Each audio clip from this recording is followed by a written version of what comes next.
Anyone that doesn't actually do what Warren Buffett is talking about is not an investor. You're just a speculator that likes to call yourself an investor. Jump over to the investor side. You'll make a lot more money and you'll sleep a lot better. Welcome to the Wealth Strategy Secrets of the Ultra Wealthy podcast, where we help entrepreneurs like you exponentially build wealth through passive income to live a life of freedom and prosperity. Are you tired of paying too much in taxes, gambling your future on the stock market, and want to learn about hidden strategies for making your money work for you? And now your host, Dave Wolcott, serial entrepreneur and author of the best-selling book, The Holistic Wealth Strategy. Hey everyone, welcome to another episode on Wealth Strategy Secrets. Today we're joined by Neal Bawa. Neal is a technologist who is universally known in the real estate circles as the Mad Scientist of Multifamily. Besides being one of the most in-demand speakers in commercial real estate, Neal is a data guru, a process freak, and an outsourcing expert. Neal treats his billion-dollar portfolio as an ongoing experiment in efficiency and optimization. Neal serves as the CEO and founder at Grocapitus, an iconic data-driven commercial real estate investment company. Grocapitus' 28-person team acquires and builds multifamily and commercial properties across the U.S. with more than 800 active investors and over 2,000 reviewing projects. The Grocapitus portfolio currently spans across 10 states with 31 projects and completed equity raises of $270 million for multifamily while on track to close another 1,500 units in 12 months. Neal, welcome to the show. Thanks for having me on the show, Dave. It's a delight to talk with you again. Yeah, absolutely, Neal. Always enjoy our conversations and really looking forward to, sharing some of these pearls of wisdom with the audience today. So for folks who don't know you and haven't heard about the Mad Scientist coming from the tech space, tell us a little bit about your journey and how you got into real estate and alternative investing. Sure. I am a computer science graduate, so software engineer that is focused in data science. So I'm a data scientist. I've had a successful tech career, 14 years. I've had a successful tech exit, class leading multiples. And I was while I was, running that company, we had 400 people reporting to me. I was using real estate as a way to get my taxes down because I live in California. And so there were years where I paid 53% of my gross income as taxes. And real estate was the way to get it down.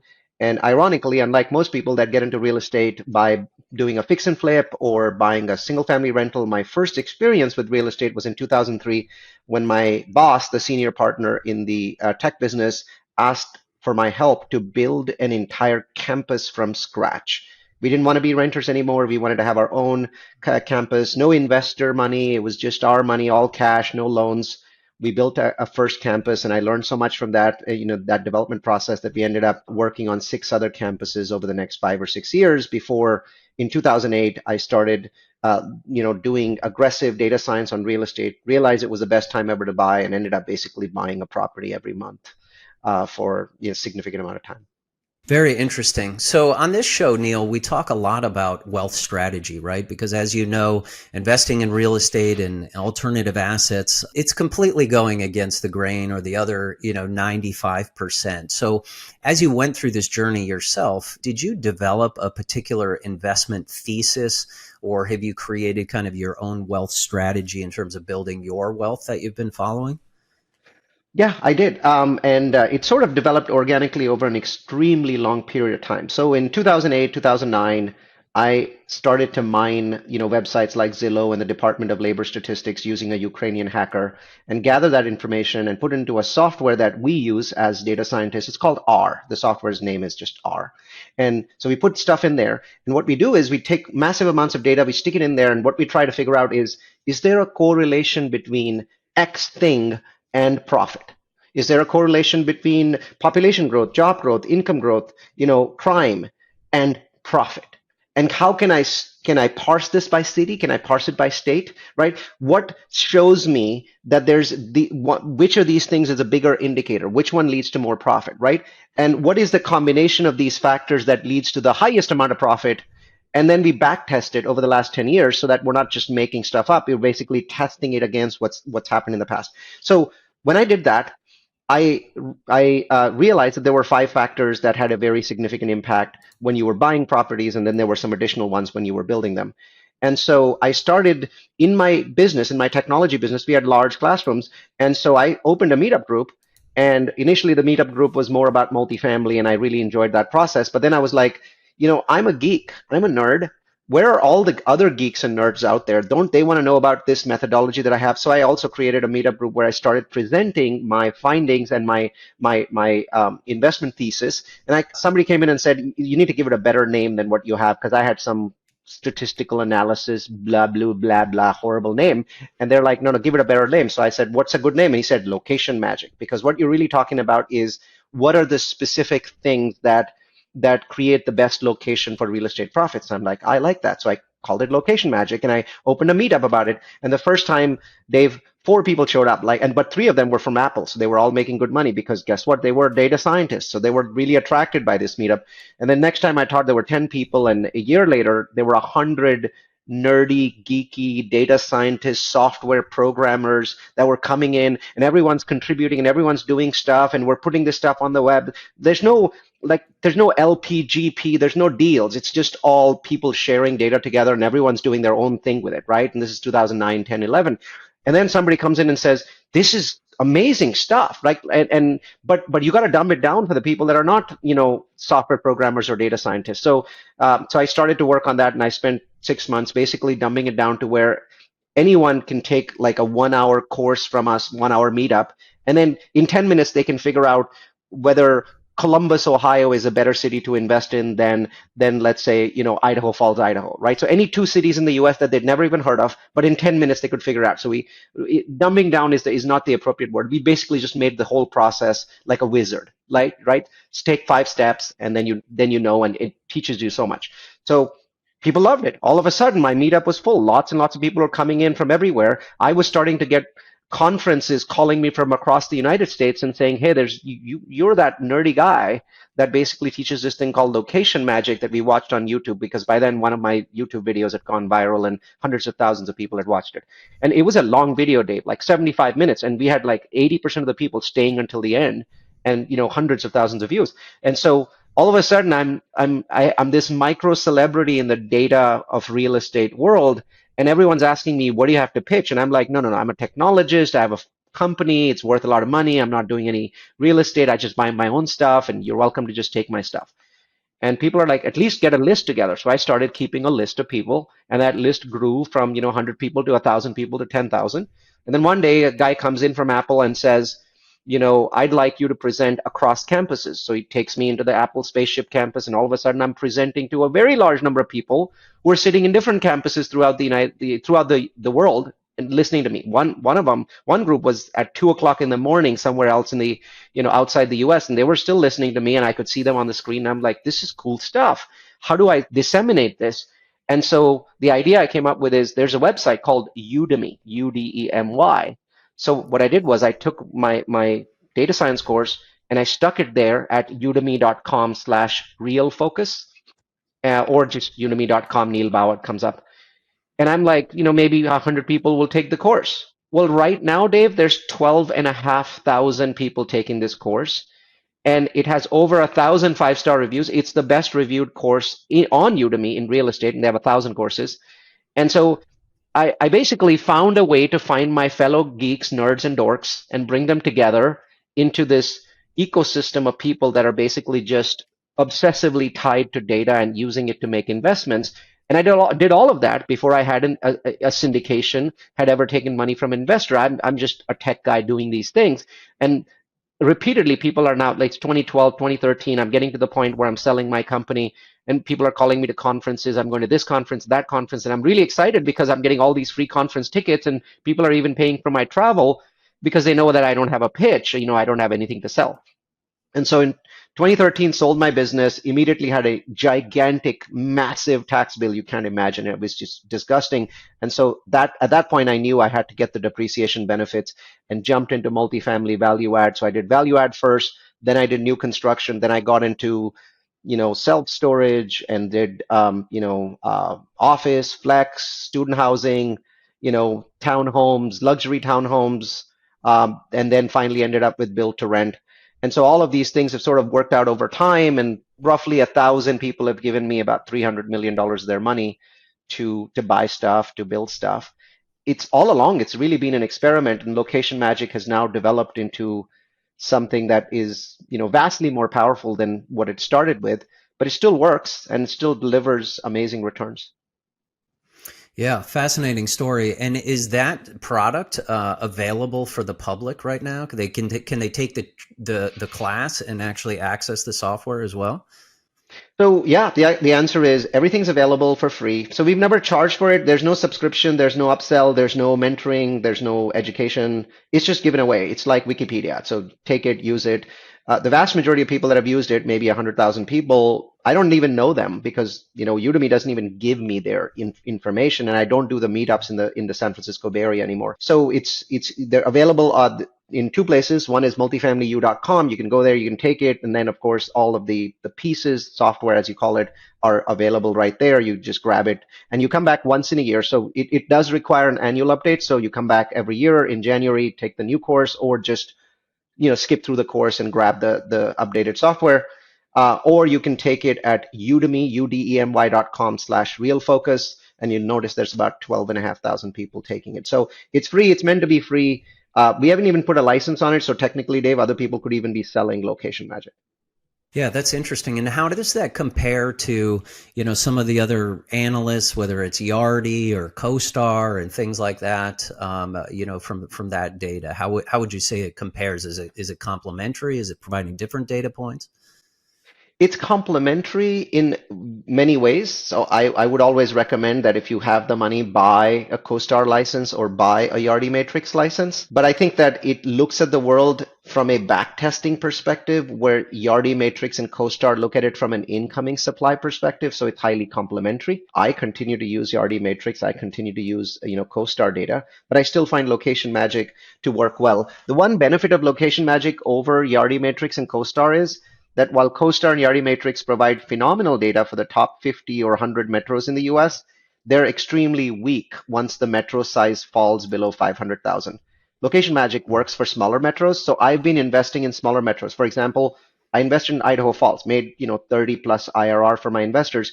Idaho Falls is only 130, 50,000 people. There's no way CoStar would have data for that. So the Location Magic allows you to find smaller metros. Like my favorite metro in the United States right now is Rogers, Arkansas. Most people don't think of Arkansas as being an amazing metro, but I promise you this: if you take a flight and you go to Rogers, Arkansas, within an hour of you landing, you'll see exactly what I mean. Interesting. And can you use this also not only for multifamily, but say people are doing short-term rentals or an Airbnb, or is that, I'm assuming the data there is valuable for those type of assets as well, right? It is, but I actually recommend that people not use that. The challenge with places like short-term rentals is that supply is a much bigger determinant of your success than anything else. So AirDNA is so inexpensive. I mean, it's $50. I mean, come on, right? Pay for AirDNA. It's a superior product. It's specifically designed for you. If you are doing short-term rentals and not paying for AirDNA, shame on you, right? Because CoStar is $65,000, so there's a bunch of people who simply can't afford it. But why wouldn't you be able to afford AirDNA at $40 or $100? Yeah, sure. Okay, so before we jump into multifamily, Neal, I want to talk to you a little bit about your Mission 10K, which is pretty exciting. Yeah, I am a mission-driven person, right? So luckily, because of my tech exit, I'm well off. I want to do things that I love. I want to do things that make me get out of bed every day and say, today is another fine day and we're going to change the world. So that's very, very, very interesting to me, because after you make more money, and I travel the world, I spent 2 months a year traveling Europe and Asia with my family. We have a blast. We spend our money. And so my life is now just tied to doing things that are fun and interesting and make a difference. And I know that value add multifamily, where you're improving older properties, makes a difference. I know that building newer apartment complexes makes a difference. But I was always looking for what makes the most difference. Once again, my data science hat is always on, right? So it's like, I don't want to make a difference. What makes the most difference to Americans? And what I figured out is, while Americans will live in my Class A properties and my Class B and Class C properties just fine. Most of the time, they're living there because they have no choice, right? And I wanted to give them that choice. Well, most Americans want to own their own home, but since COVID, the average salary needed to buy a home in America has gone up 88%. You now need 88% to make 88% more in the last 3 years to buy a starter home than you did before COVID started. And that's a combination of, high interest rates and ridiculously higher prices, right? So prices have gone up. Single family prices went up. Unlike multifamily, which came back down, they have not come back down. They're still at the peak. They've only come down about 1%, right? And that's seasonal. So home prices are still at peak. They're holding at peak. They're not increasing anymore. And interest rates as of today are at 7.18%, which means that you need an 88% higher salary to buy a starter home. So we have this unusual situation that was developing before COVID, but has now exploded after COVID. That situation is simply this. We've got families in America, right, with kids and dogs and those kinds of things. And that there's a band of these people that make good money, and I define good money as $60,000 to $80,000 a year for the family, that do not want to live in apartments and cannot afford to buy a single family home. I believe that I realized that and they also didn't want to rent in really, really old single family homes, very trashy, but that's their other choice and they hate it. So I realized that this middle America, and I call it about 8 million families. My data indicates there's 8 million families that don't want to live in apartments and cannot afford to buy single family homes. I have decided that my mission in life, and I call this Mission 10K, is to build 10,000 brand new townhomes for these people. And these townhomes, they don't look like my Class A properties. There's no infinity pools, there's no CrossFit gyms, there's no clubhouses. It's not like a sexy apartment market that's a class A that everyone's building today. They're just a bunch of townhomes together in a community. There is no pool. There is no gym. But the question is, Dave, if your other option was to rent a 70-year-old trashed property, it's unlikely to have a pool, and it's never going to have a gym. If people are simply looking for a place that's as close to owning a property as possible, brand new townhome rentals, 3-bedroom, 2.5 bath, 9-foot ceilings, quartz or granite countertops, no amenities, except, I generally have a large central area where kids can enjoy themselves. So there's a central park and there's a little dog area and maybe a swing and a fire pit, simple amenities, right? In the end, it's like a subdivision of single family homes, but they're townhomes. And I'm building these in many markets across the United States that you've never heard of. Why? Why am I not building them in superstar boomtown markets? Why am I not building them in, Orlando or Miami or Denver? The math doesn't work. I'm just a robot with some human qualities, right? I'm just tied to mathematics. I look at these amazing markets and I realize construction costs are too high, property taxes are too high, impound fees and permit fees are too high, insurance is too high.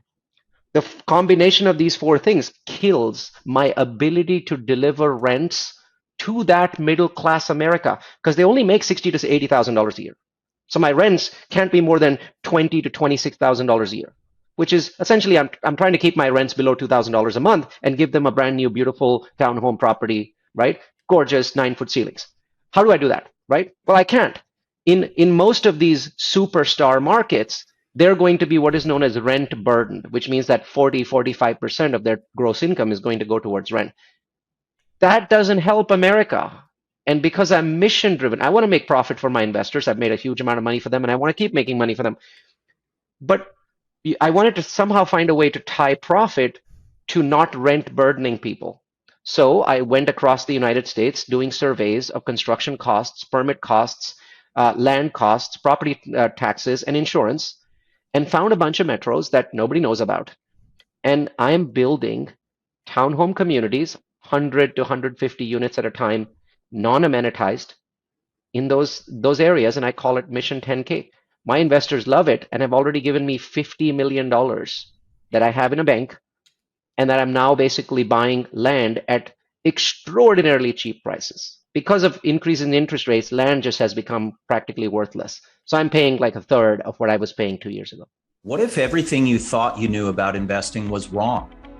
Would you like to create a wealth strategy like the top 1% have and get exclusive access to top private equity deals that provide downside protection, tax efficiency, predictable cash flow, and have a lucrative upside?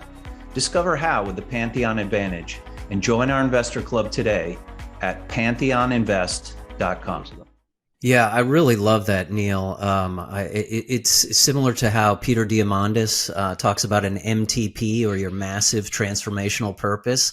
Yes. So that is so spot on, and just really spoken like a true entrepreneur, right? Waking up every day, having something that you're fascinated and motivated about, and really making a difference, right, in the world, solving a problem for that, niche market that you've identified. So really, hats off to you for creating that opportunity for those in need and solving that problem.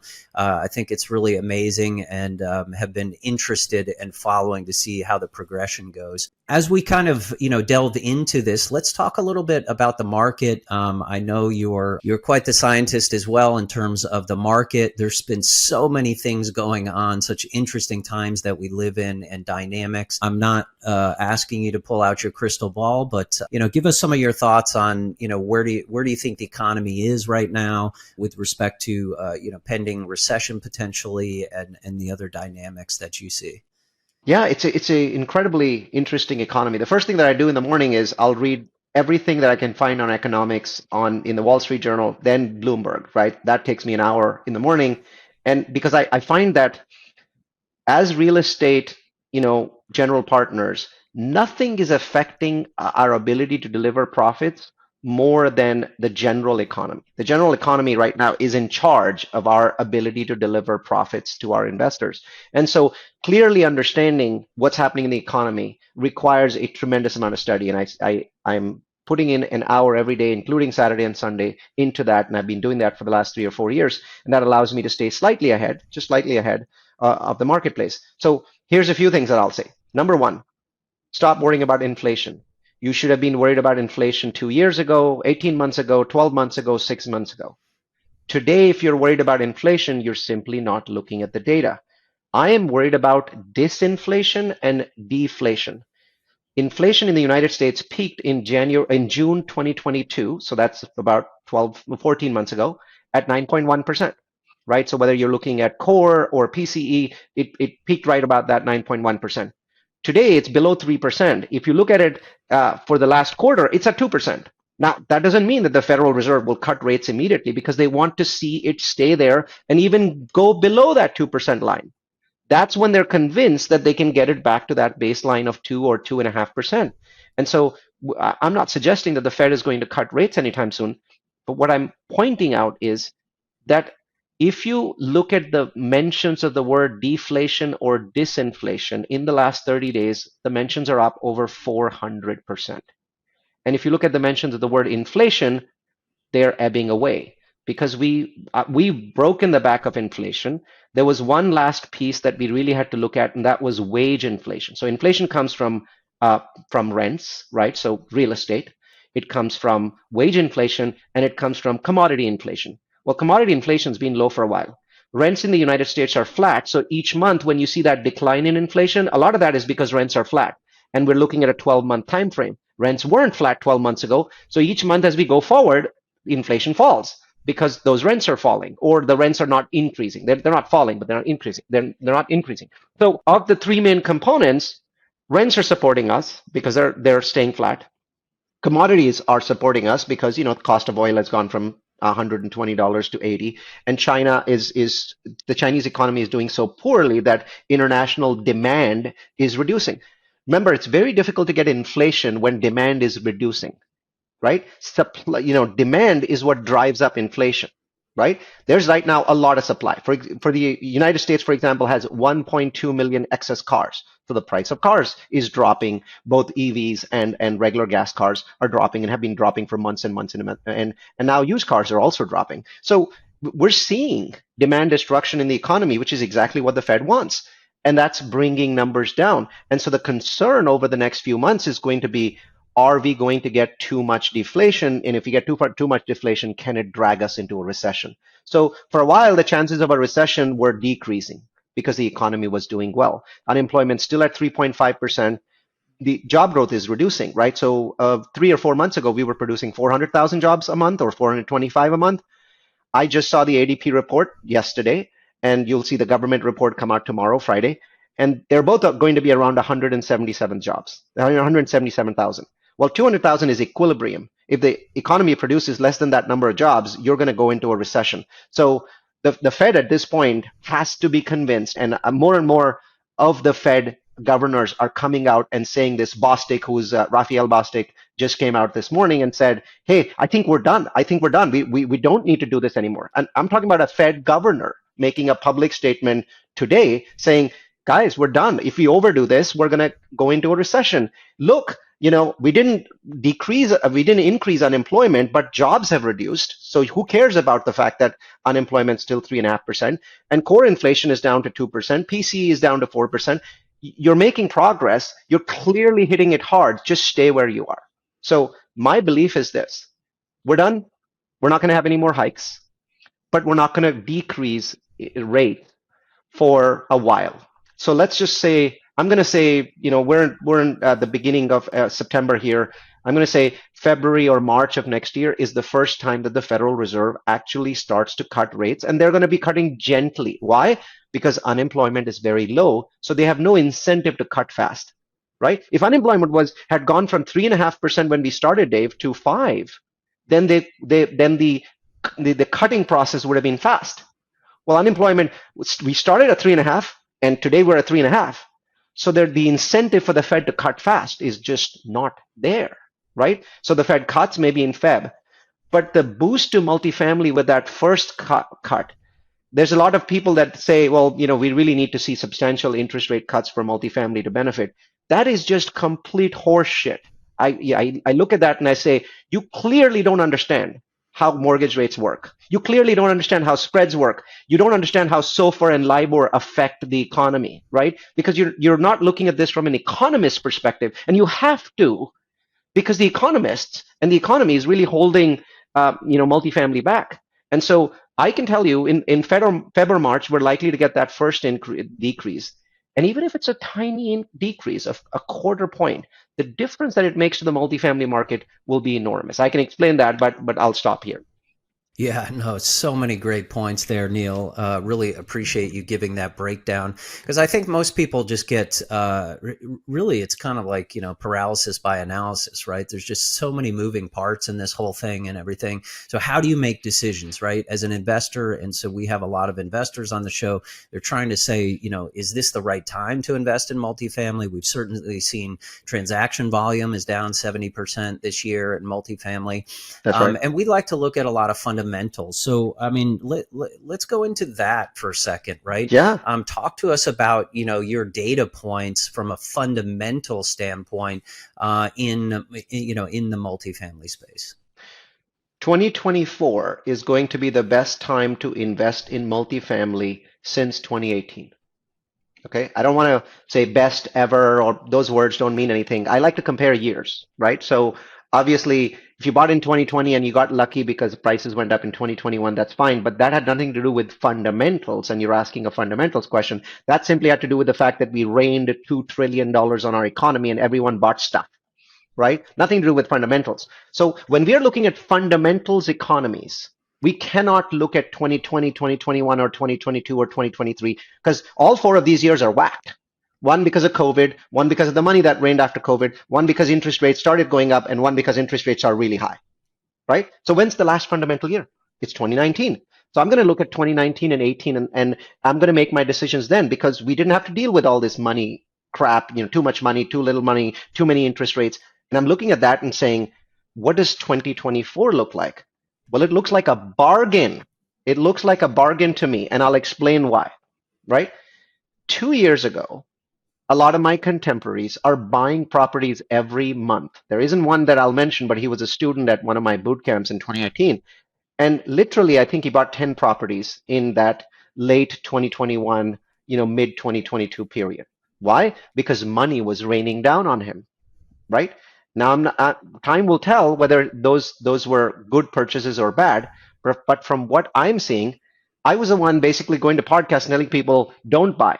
And people are like, "Are you buying, Neil?" And the answer is, I bought one and a half property in that mad time frame. The mad time frame to me was second half of 2021 to like June 2022. There was this crazy time frame where people are buying properties at three and a half cap and trying to justify those numbers with outrageous underwriting.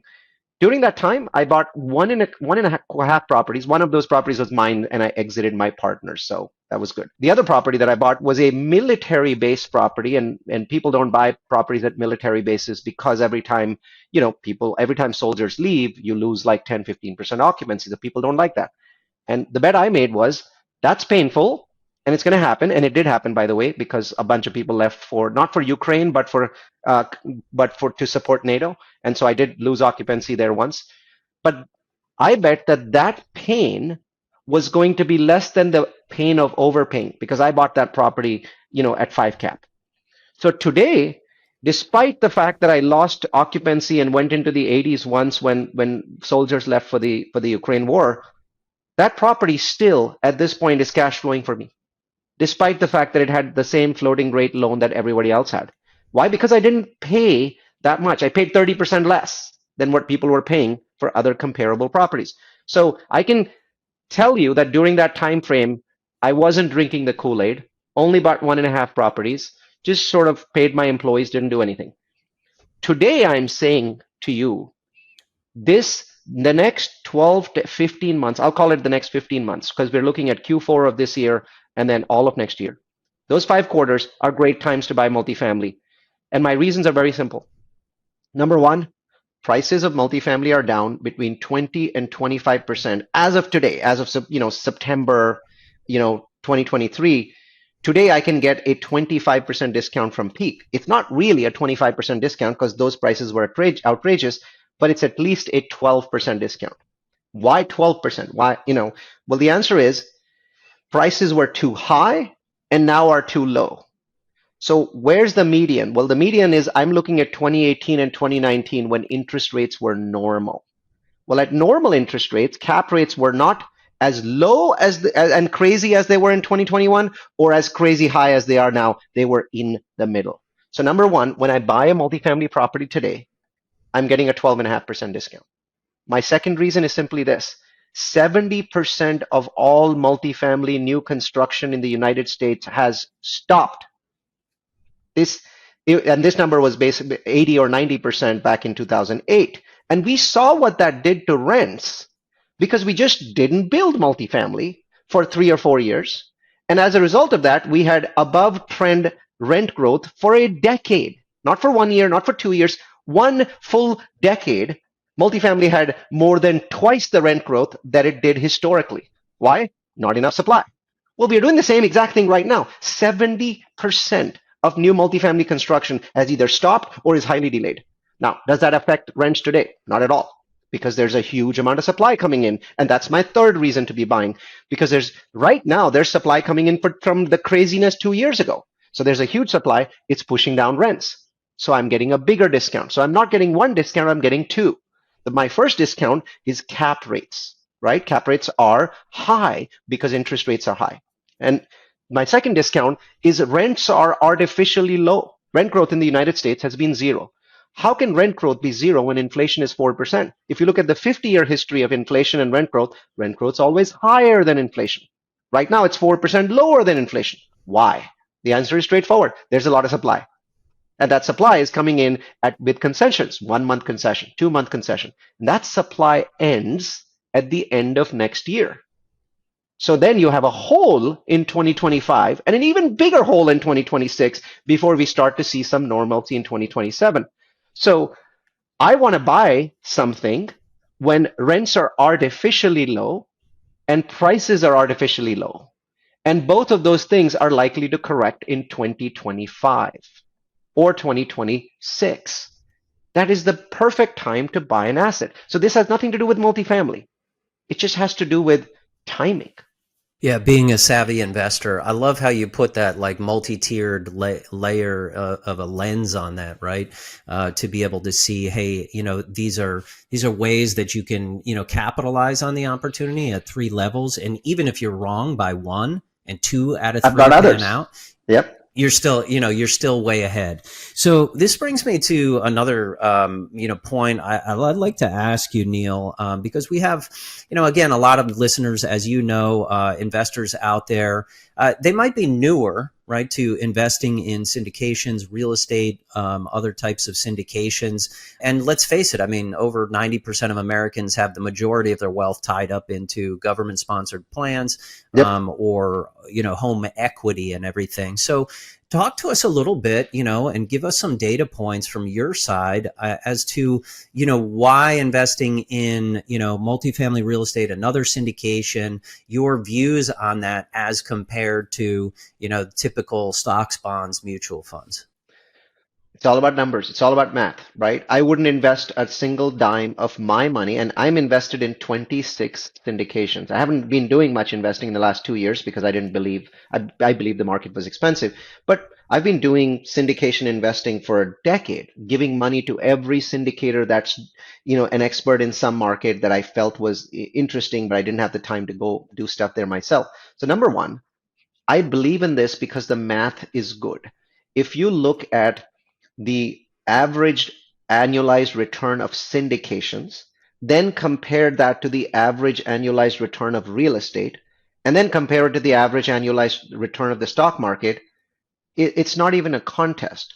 First, real estate over any 10-year time, and the metric is called NCREIF, NCREIF. So just Google NCREIF versus stock market, and you'll immediately see the gap between what the stock market produces over a 5 or 10 year time frame. Usually you want to look at 10 years. They're always good, right? Because you want to have a couple of recessions in there.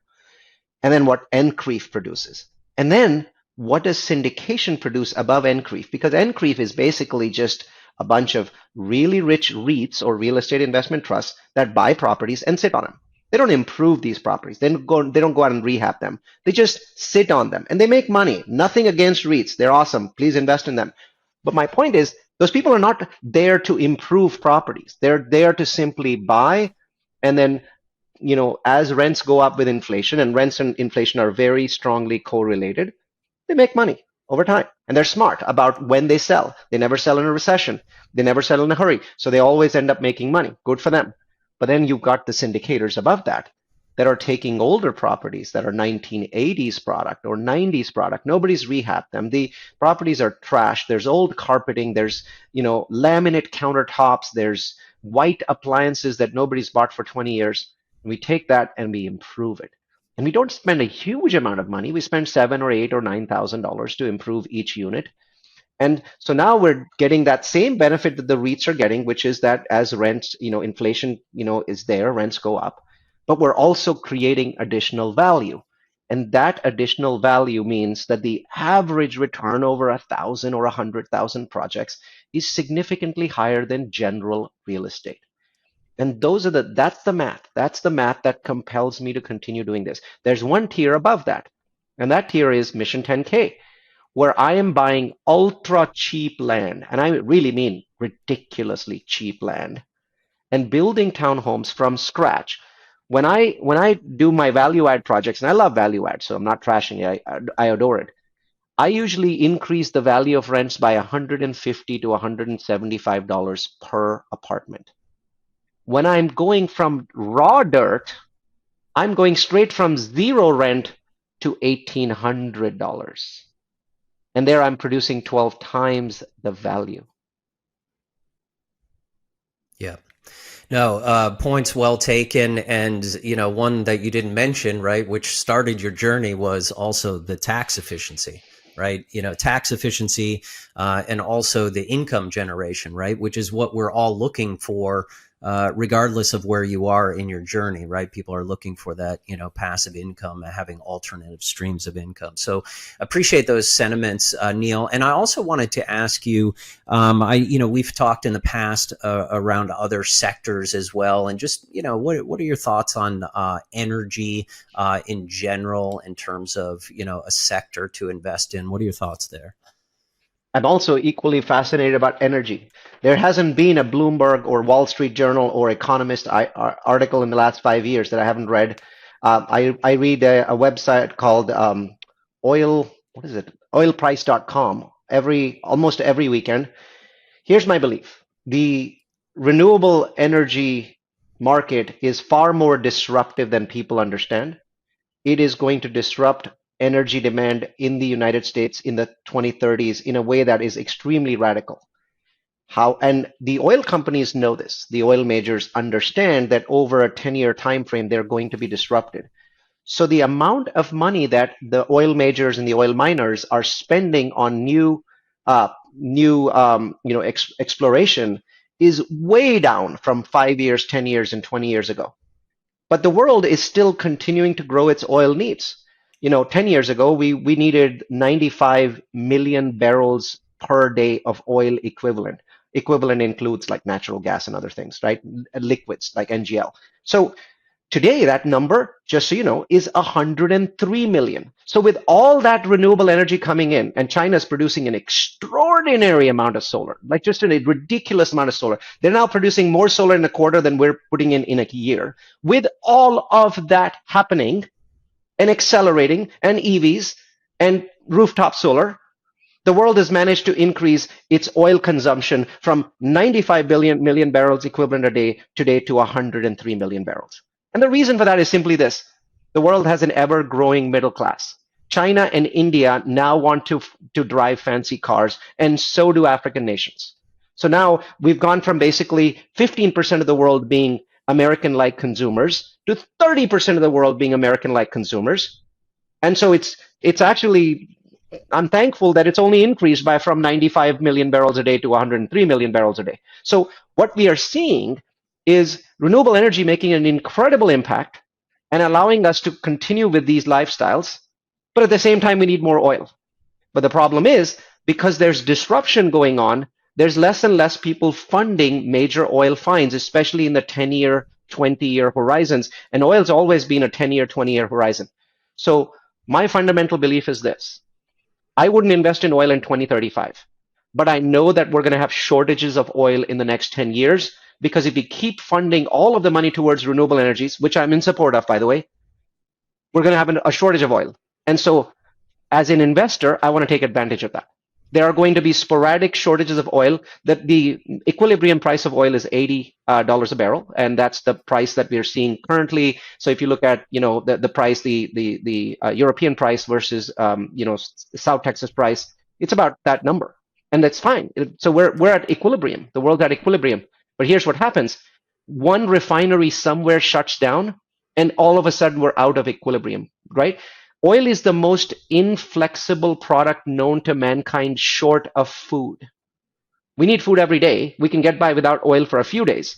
But 99% of them, if I told you, Dave, hey, it's 3 miles to your favorite haircut place, why don't you just drive 2.5 miles and then walk the remaining half mile? No one will agree to do it as an American consumer. Which means that somewhere in Iraq or Iran or India, there's a consumer giving up on their oil because we didn't want to walk that last half mile because there's a shortage of oil, right? And so what we essentially do is basically the price of oil, when there's a shortage of oil by 1% in the world market, 1%, just a 1% shortage, the price of oil goes up 25%. If there's a shortage by 2%, the price of oil nearly doubles. It goes up to $150 a barrel. That's how inflexible it is. And no one is sitting and calculating how much oil we're going to need in the next 10 years and how much exploration we're doing. There is no central agency doing this. There's no one coordinating. The OPEC people hate the Americans because we're producing shale oil, right? The Americans don't share anything with the Russians because we hate them. And so there's no central coordination of how much oil should be dug out. There's just a feeling that people have of how much oil there should be. How does this scenario and the inflexibility of oil lead to a flat price over the next 10 years. The statistical chances of that happening are close to zero. Great time to invest in oil, even though I believe in the next 15 years we'll solve all of our energy problems. But right now, I'm looking at a 5-year horizon saying there is going to be shortages. How can there not be? No one is paying attention to increasing use of oil. Everyone's focused on renewable energy. Yeah, really solid assessment, Neal, and I would definitely, concur. I think, there's so many important lessons for investors out there, right? And really trying to understand markets, the fundamentals, what's really driving things, because you want to be investing, where the puck is going, and kind of looking at these key data points, as Neal pointed out. So that's kind of why we're bullish on the energy sector. We're bullish on real estate. So some really great points. Neal, it's been, such a pleasure today. One question I did want to ask you as well Sure. is if you could give the audience just one piece of advice about how they could accelerate their own wealth trajectories, what would it be? Stop talking about Warren Buffett's famous comment, which is, when others are fearful, be greedy. And when others are greedy, be fearful. It's probably the best known comment in all of investing. Actually start following it. Everyone that's saying, I wish I could go back to 2009, I can tell you when I was buying a home a month, I was shitting in my pants because everyone around, all I heard was horrible news about real estate. Horrible, horrible news. People thought that the homes that I was buying for $80,000 cash, which used to be $250,000, would drop to $30,000. And I would be an idiot to be buying them at $80,000. There's never a time when there's opportunity and good vibes at the same time. Real investors invest in times of distress, and that's how they make money. That's all it is. So just stop, saying this stuff in cocktail parties and actually start following it. Anyone that doesn't actually do what Warren Buffett is talking about is not an investor. You're just a speculator that likes to call yourself an investor. Jump over to the investor side. You'll make a lot more money and you'll sleep a lot better. Perfect. Yeah, that is so spot on. Really appreciate that. It's been really so insightful having you on the show today, Neal. Really appreciate, all these pearls of wisdom that you provided for the audience. If people would like to connect with you or Grocapitus and, learn more, what is the best place they can connect? Luckily, I'm the only Neal Bawa on the web. So first way of connecting with me is simply Google Neal Bawa. And pretty much all the good stuff and the bad stuff is about me. The second way, which is more structured, is to go to multifamilyu.com, multifamilyu followed by u.com. We do 12 webinars a year, and we share all of our thoughts. We actually have a webinar coming up on oil, and our thoughts on oil as an opportunity, even though we've never invested in oil. And we just did a webinar that 2,600 people signed up for about the impact of artificial intelligence and how it'll change the world, how it'll radically change the world. And so about 20,000 people show up for these webinars. It's basically our new way of giving information away. So one webinar a month. So everyone's welcome to join. There's no subscription. There's no upsell. There's no educational fees. Come in, join our community. And during these webinars, we spend 60 seconds talking about our projects. So if those look interesting, you can jump in. Awesome. Thanks so much, Neal. And thanks to the listeners for tuning in this week. Thanks so much.